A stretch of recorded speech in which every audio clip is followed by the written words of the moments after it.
Breaking news, oza breaking news teme oizali vérité Kwatala, c'est émission à Sika.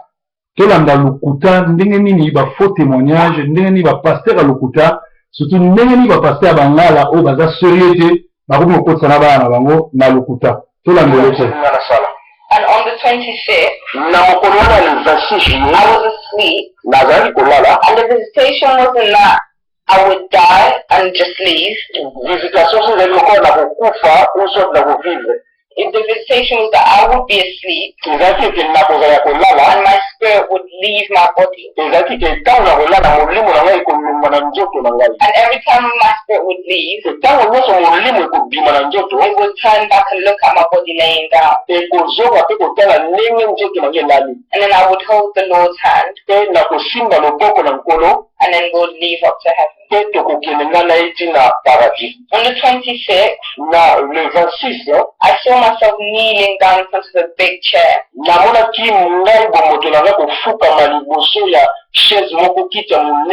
And it was gold.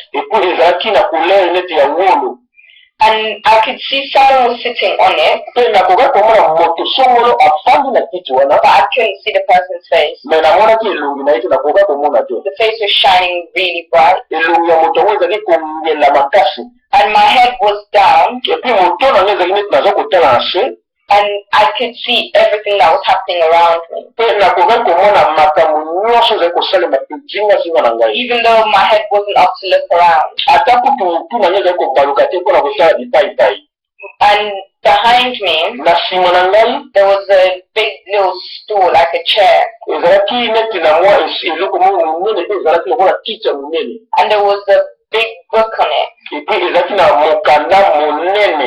And the book was open, and the pages would flip by itself, would turn pages by itself. And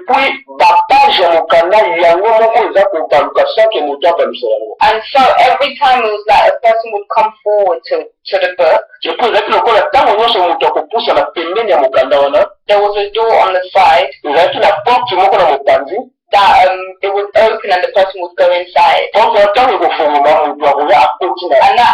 And that happened all the time. A person would come forward and go straight into the door. But I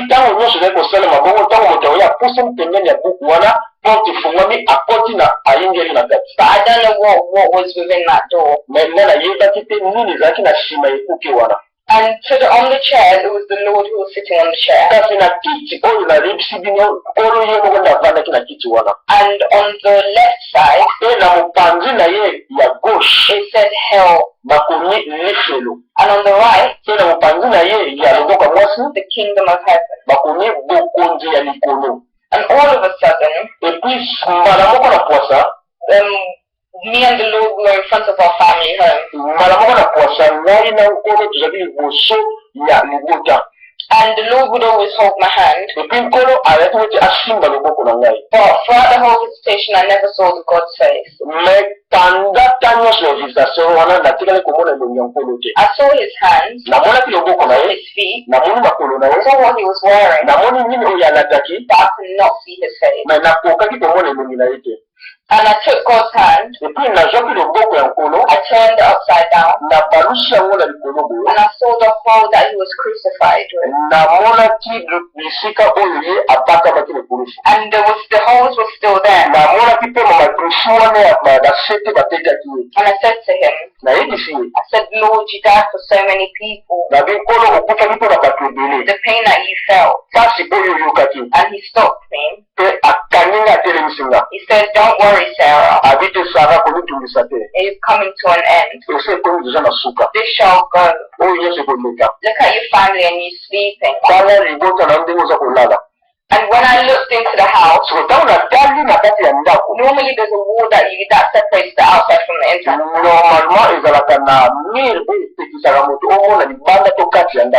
But I could see straight inside the house. And you need to know that morning I did not go downstairs to see what my family was doing. wana nakitaki na se te mpona yeba nini liboso na nga bazalaki kosala na se. So I didn't know whether they were awake or still asleep. Nayebaki te soki bazalaki kolala to mpe basi balamukaki. And as we stood there with the Lord, lokola tozalaki na nkolo kuna tovandaki, we never touched the floor. Totushaki mabele te. We were always on space. Ezalaki lokola tozalaki likolo na mapata tozotushe mabele te. We never touched the floor. Totekalaki kotushe mabele te. And I looked inside. Epuis natali na kati. And I saw my body sleeping. Namoni nzoto na ngai moko elali. And then downstairs I saw all my family. I saw exactly everything that everyone was doing. Because after the visitation, I explained it to my family. And they wanted to know exactly what I saw. So I demonstrated, I showed them exactly who was sitting where and what exactly they were doing.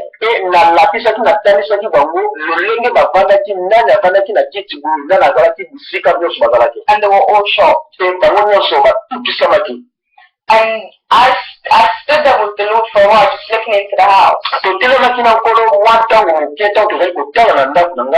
And we just stood there, just looking at exactly what my family was doing. And the Lord held my hand tight. He said, come up and see. We rose, we went up on top of my roof. And I looked over and I saw a star. It was very big and it was very bright as well. It was that with your human body you could not look up to it. Just the way we can't look up to the sun. And the Lord said to me, he said, that star is your blessings, is your protection, and the love for your family. I always see when you and your family gathers to pray at night. And it makes me happy. Tell your father I love him very much. And I love your family very much. I need to show you some more things. A palace I've prepared for your family. And the book of life. But that is later.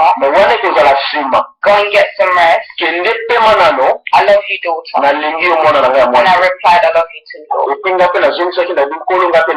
When the Lord said that he's happy when my family gathers at night to pray, it's because in my family we have this thing where every night we have to pray before we go to sleep.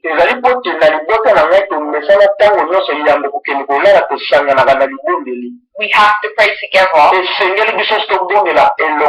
then everyone can go to sleep. It doesn't have to be long, but it's just a short prayer. And the Lord sees you as a family, you're thanking him for the whole day. And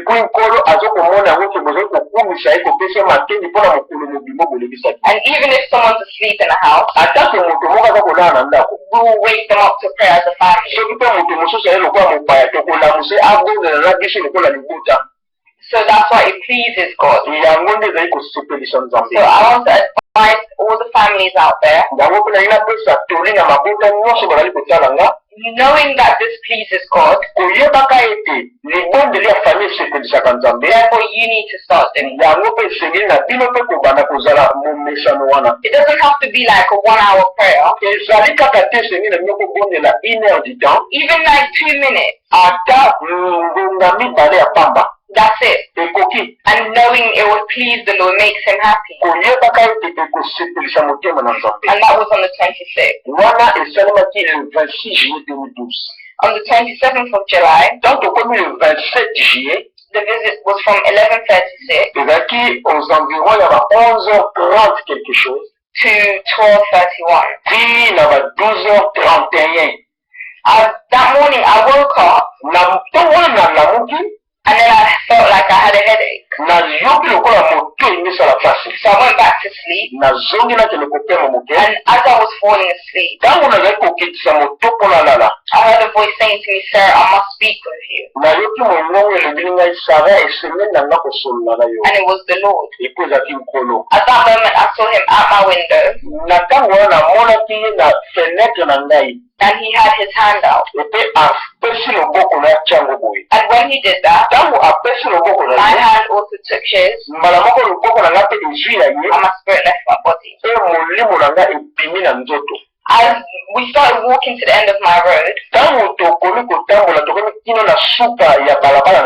asked the Lord, I said, "Lord, how come you visit me in the mornings rather than at night?"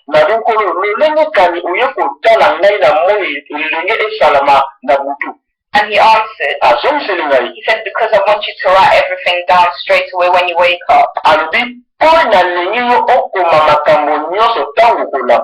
To tell your mother not to worry about her brother's illness. Because he will be healed. Because he is serving me, therefore he will not die until I, the Lord, says so." And the reason why the Lord said this, because at that time, my uncle, my mom's younger brother, he was sick. He was suffering from some operation complications. And he was seriously ill. And so it worried my mom. Because he was at risk of dying. But because the Lord knows everything that's happening, because I didn't know that it bothered my mom that much. But the Lord revealed it. And he told me to tell her not to worry about it. And we started writing for a really long time. And it came to a place where there was a gate. And it read the kingdom of heaven. And as we were entering, the gates opened automatically. And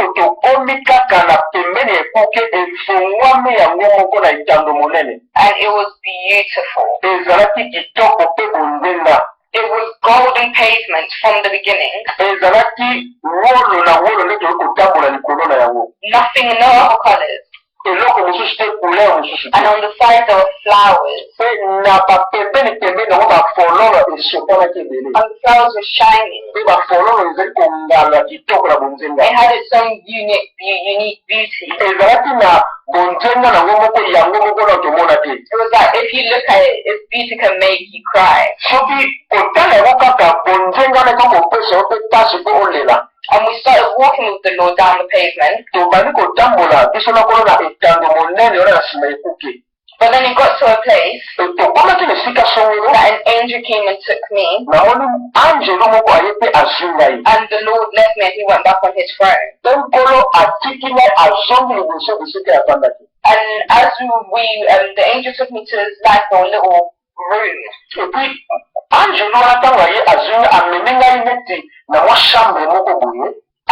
had a lot of clothes. And the angel changed me. And I wore a white robe. And it had gold linings and golden trims. And when I finished, I walked out. And the Lord was already there waiting for me.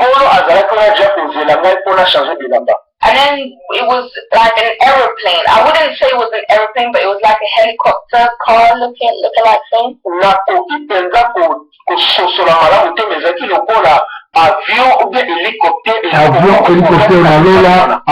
And we went on inside it. And it started flying. And the Lord said to me, he said, "Look down, my daughter."